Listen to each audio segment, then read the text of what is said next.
المدعو محمد نادر اللحام من سكان حمص الفاخورة يعترف في لقاء حصري مع تلفزيون الدنيا بالجرائم التي ترتكبها العصابات المسلحة الممولة من الخارج، ويؤكد ارتكاب الاعتداءات على المواطنين في حي الخالدية بحمص.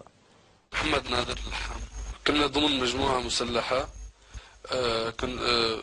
بسلاح كامل، كنا نطلق النار ونصير بالأحياء اللي نحن فيها والأحياء اللي حواليها، وين يلاقوا حاجز ما يلاقوا كمائن للجيش يحاولوا إذا في متفجرات يحاولوا يفجروها أو يزرعوا متفجرات لتفجير السيارات أو المركبات العابرة حتى لو كانت مدنية. وبعدين يعني فقد مصير الناس، ما نعرف شو مصير الناس إذا ضلوا على قيد الحياة أو فارقوها. ما كنا نعرف، الناس تختفي فجأة، فما كانوا يخلونا نحن نشوف الناس أو نعرف مين هن الناس، ياخذونا على أوكارهم لأن كانوا يتواجدوا فيها.